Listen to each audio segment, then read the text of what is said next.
Hi everyone, welcome back to Chinnus tea sports. ഇന്ന് ഞാനൊരു ചെമ്മീൻ ബിരിയാണിയുടെ റെസിപ്പി ആയിട്ടാണ് വന്നിരിക്കുന്നത്. അപ്പോൾ എങ്ങനെയാണ് ചെമ്മീൻ ബിരിയാണി തയ്യാറാക്കുന്നത് നോക്കാം. അതിനുവേണ്ടി ഞാനിവിടെ 1 കിലോ ചെമ്മീൻ കഴുകി വൃത്തിയാക്കി എടുത്തിട്ടുള്ളതാണ്. ഇനി നമുക്കൊന്ന് മാരിനേറ്റ് ചെയ്തെടുക്കണം. അപ്പോൾ അതിനുവേണ്ടി 1 ടീസ്പൂൺ ഉപ്പ് ചേർത്ത് കൊടുക്കാം.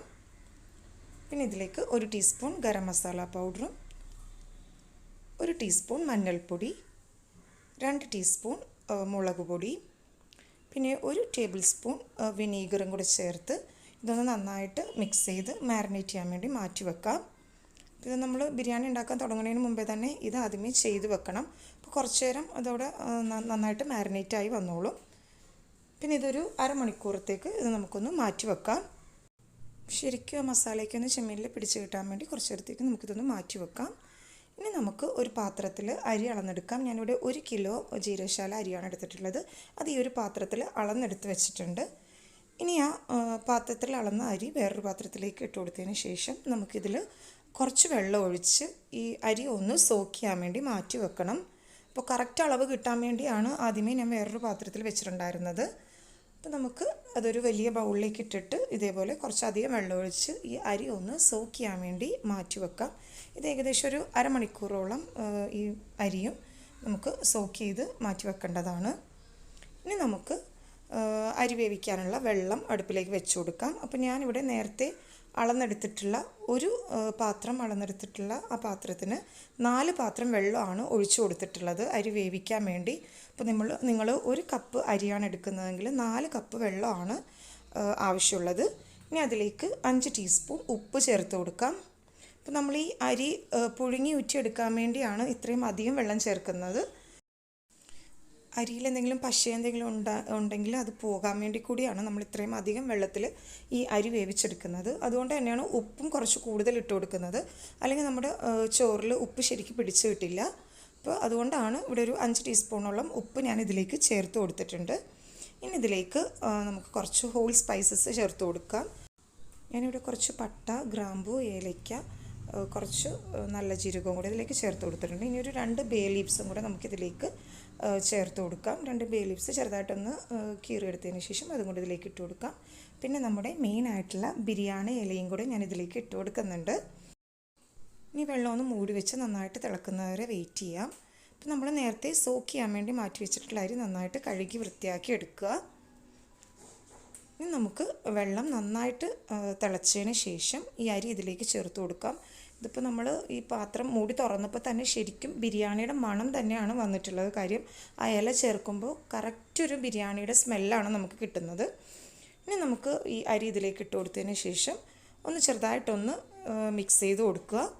എന്നിട്ടിതൊന്ന് മൂടി വെച്ച് നമുക്ക് ഒരു ഹാഫ് കുക്ക്ഡാക്കി എടുത്താൽ മതി.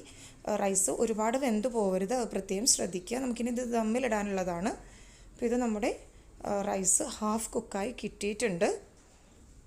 ഒരുപാട് വെന്ത് പോയാൽ പിന്നെ നമ്മൾ ദമ്മിലിടുമ്പോൾ ആകെ കുഴഞ്ഞു പോവും. അപ്പോൾ ഈ ഒരു പാകത്തിന് നമുക്കിത് വേവിച്ചെടുക്കണം.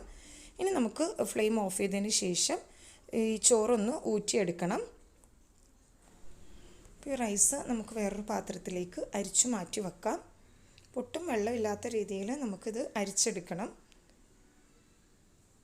പ്രത്യേകം ശ്രദ്ധിക്കുക, അരി ഒരുപാട് വെന്ത് പോകരുത്. ഹാഫ് കുക്ക്ഡായിട്ട് വേണം നമുക്ക് ഈ റൈസ് തയ്യാറാക്കാനായിട്ട്. ഇനി നമുക്കൊരു ചീനച്ചട്ടി ഒന്ന് അടുപ്പിൽ വെച്ച് ചൂടായതിന് ശേഷം അതിലേക്ക് 2 കപ്പ് വെളിച്ചെണ്ണ ചേർത്ത് കൊടുക്കാം. വെളിച്ചെണ്ണ നന്നായിട്ട് ചൂടായതിന് ശേഷം അതിലേക്ക് 5 സവാള നീളത്തിൽ അരിഞ്ഞത് ചേർത്ത് കൊടുക്കാം. പിന്നെ ഞാനിവിടെ 5 സവാള എടുത്തിട്ടുണ്ട്. കാര്യം ഈ സവാള ഫ്രൈ ചെയ്തെടുക്കാൻ വേണ്ടിയാണ്. എന്നിട്ട് കുറച്ച് നമുക്ക് ദമ്മിലിടുമ്പോഴും സവാളയുടെ ആവശ്യമുണ്ട്. അപ്പോൾ അതിന് വേണ്ടിയും പിന്നെ മസാലക്കും കൂടെ വേണ്ടിയാണ് സവാള ഫ്രൈ ചെയ്തെടുക്കുന്നത്. സവാള നല്ല ഗോൾഡൻ ബ്രൗൺ കളർ ആവുന്നത് വരെ ഫ്രൈ ചെയ്തെടുക്കണം. അപ്പോൾ അത് കുറച്ച് ടൈം എടുക്കും. നമുക്ക് ഇടയ്ക്കൊന്ന് മിക്സ് ചെയ്ത് കൊടുത്താൽ മതി. ഇപ്പോൾ തന്നെ സവാളയുടെ നിറമൊക്കെ ഒരുവിധം മാറി വന്നിട്ടുണ്ട്. നമ്മുടെ സവാള നല്ല ഗോൾഡൻ ബ്രൗൺ കളർ ആയിട്ടുണ്ട്. അപ്പോൾ ചില ഭാഗത്തും കൂടെ ശരിക്കും ഒന്ന് ഫ്രൈ ആയി കിട്ടാനുണ്ട്.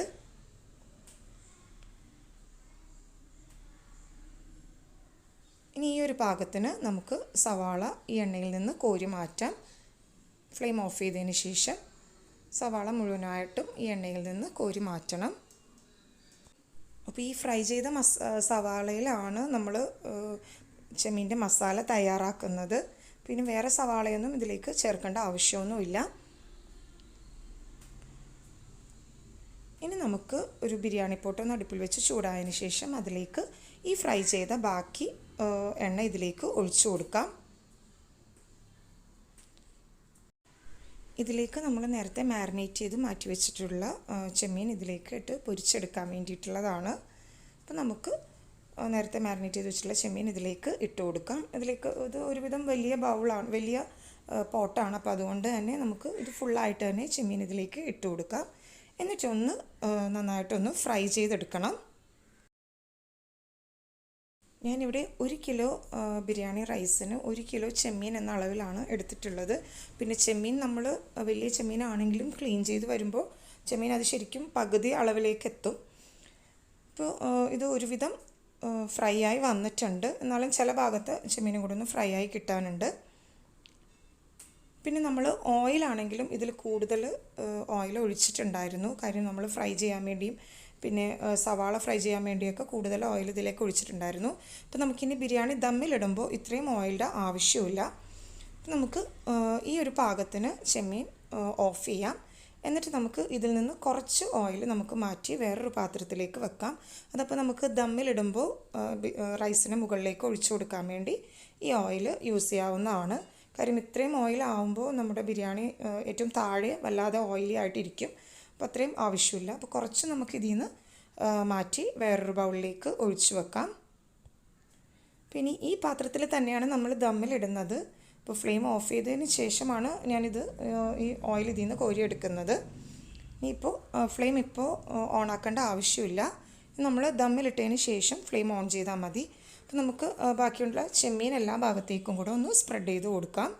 ഇനി ഇതിന് മുകളിലേക്ക് നമ്മൾ നേരത്തെ ഫ്രൈ ചെയ്ത് വെച്ചിട്ടുള്ള സവാളയുടെ ഒരു 1/4 ഭാഗം ഇതിലേക്ക് ഇട്ട് കൊടുക്കാം. അതിൻ്റെയും ഒരു കുറച്ച് സവാള ഫ്രൈ ചെയ്തത് നമുക്ക് മാറ്റി വെക്കാം. ദമ്മിലിടാൻ വേണ്ടി നമുക്ക് വീണ്ടും യൂസ് ചെയ്യേണ്ടതാണത്. അപ്പോൾ ബാക്കിയുള്ള സവാള ഇട്ട് കൊടുക്കാം. ഇനി ഇതിലേക്ക് 2 തക്കാളി ചെറുതായി അരിഞ്ഞതും കൂടി ഇതിലേക്ക് ചേർത്ത് കൊടുക്കാം. അപ്പോൾ നമ്മൾ ഇനി മസാലയൊന്നും വഴറ്റിയെടുക്കുന്നൊന്നുമില്ല, നേരെ ഇങ്ങനെ തന്നെയാണ് ദമ്മിലിടുന്നത്. ഇതിലേക്ക് 10 പച്ചമുളക് ചെറുതായി അരിഞ്ഞതും കൂടി ചേർത്ത് കൊടുക്കാം.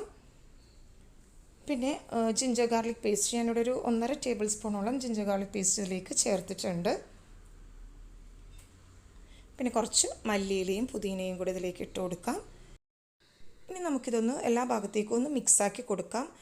ഇപ്പോഴും ഞാൻ ഫ്ലെയിം ഓൺ ചെയ്തിട്ടില്ല, ഫ്ലെയിം ഓഫാക്കി വെച്ചുകൊണ്ട് തന്നെയാണ് ഇത് ചെയ്യുന്നത്. അപ്പോൾ നമുക്ക് ആ മസാലയും ചെമ്മീനും ഒക്കെ എല്ലാ ഭാഗത്തേക്കും ഒന്ന് മിക്സാക്കി എടുക്കണം. ഇനി ഇതിലേക്ക് കുറച്ച് മസാലപ്പൊടിയും കൂടെ ചേർത്ത് കൊടുക്കാം. ഞാനിവിടെ 1 ടീസ്പൂണോളം ഗരം മസാല ചേർത്തിട്ടുണ്ട്. പിന്നെ ഒരു 1/2 ടീസ്പൂൺ മഞ്ഞൾപ്പൊടിയും കൂടി ഇതിലേക്ക് ചേർത്ത് കൊടുക്കാം. മസാലപ്പൊടിയൊക്കെ നമ്മൾ നേരത്തെ ഫ്രൈ ചെയ്തപ്പോഴാണ് ചേർത്തിട്ടുള്ളത്. ഇനി ഇതിലേക്ക് 1 ടീസ്പൂൺ മുളക് പൊടിയും കൂടെ ചേർത്ത് ഒന്നുകൂടെ നന്നായിട്ടൊന്ന് മിക്സ് ചെയ്ത് കൊടുക്കാം. അപ്പോൾ നമ്മൾ ഇനി ഈ എണ്ണയിൽ ഇതൊന്നും വഴറ്റേണ്ട ആവശ്യമൊന്നുമില്ല. ജസ്റ്റ് ഒന്ന് മിക്സ് ചെയ്ത് എല്ലാ ഭാഗത്തേക്കും ഒന്ന് സ്പ്രെഡ് ചെയ്ത് കൊടുത്താൽ മാത്രം മതി. ഇനി നമുക്ക് ഇതിന് മുകളിലേക്ക് നമ്മൾ നേരത്തെ വേവിച്ച് വെച്ചിട്ടുള്ള റൈസ് പകുതി ഇതിന് മുകളിലേക്ക് സ്പ്രെഡ് ചെയ്തിട്ട് കൊടുക്കാം. ഫുള്ളായിട്ട് ഇടണ്ട, പകുതി ഇട്ട് കൊടുത്തതിന് ശേഷം എല്ലാ ഭാഗത്തേക്കും ആവുന്ന വിധത്തിൽ ഒന്ന് സ്പ്രെഡ് ചെയ്ത് കൊടുക്കാം.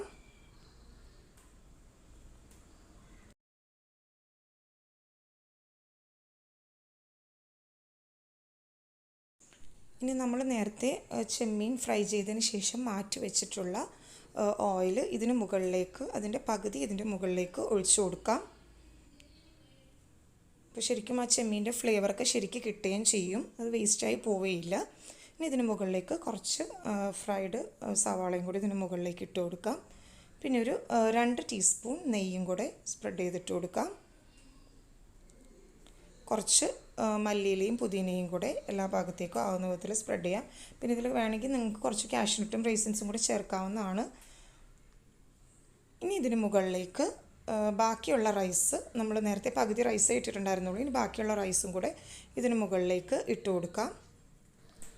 എന്നിട്ട് നമ്മൾ നേരത്തെ ചെയ്തതുപോലെ തന്നെ റൈസ് എല്ലാ ഭാഗത്തേക്കും സ്പ്രെഡ് ചെയ്ത് കൊടുക്കുക. എന്നിട്ട് അതിന് മുകളിലേക്ക് നമ്മൾ ഫ്രൈ ചെയ്ത് വെച്ചിട്ടുള്ള ഓയിലും സ്പ്രെഡ് ചെയ്ത് ഇട്ട് കൊടുക്കാം. ഇത് ആ ഓയിൽ ഇടുമ്പോൾ തന്നെ ആ ബിരിയാണിയുടെ കളർ തന്നെ നല്ലൊരു കളറ് കിട്ടുന്നുണ്ട് അതിലേക്ക്. പിന്നെ കുറച്ച് മല്ലിയിലയും പുതിനയും അരിഞ്ഞതും